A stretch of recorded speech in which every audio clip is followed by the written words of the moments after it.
أعوذ بالله السميع العليم من الشيطان الرجيم بسم الله الرحمن الرحيم هل أتاك حديث الغاشية তোমার কাছে আচ্ছন্নকারী কিয়ামতের বৃত্তান্ত পৌঁছেছে কি উজুহু ইয়াওমাইযিন খাশিয়া অনেক মুখমণ্ডল সেদিন হবে ভীত অবনত আমিলাতুন নাসিবা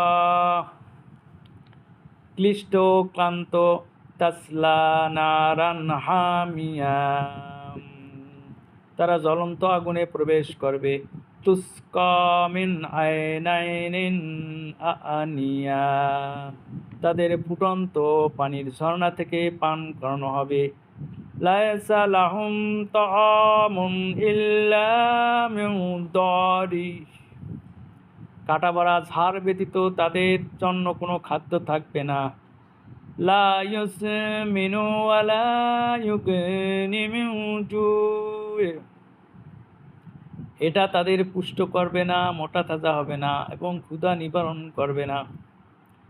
আমি সূরা আল গাশিয়ার 1 থেকে 7 নম্বর আয়াত তেলাওয়াত করেছি। এই সূরাতে সমাসন্ন কিয়ামতের কথা বর্ণনা করা হয়েছে এবং এই 7টি আয়াতে জাহান্নামীদের কঠিন পরিণতির কথা বলা হয়েছে। তারা ভীত, লাঞ্ছিত, অপমানিত হবে। তারা যে কর্ম করেছে তা কোনো কাজে আসবে না। তারা ফুটন্ত ঝর্ণার পানি থেকে পান করবে, জ্বলন্ত আগুনে প্রবেশ করবে। কাঁটাযুক্ত খাবার ছাড়া আর কোনো তাদের খাবার থাকবে না। সেই খাবার তাদের পুষ্ট করবে না, তারা ক্ষুধা নিবারণ হবে না। কাজেই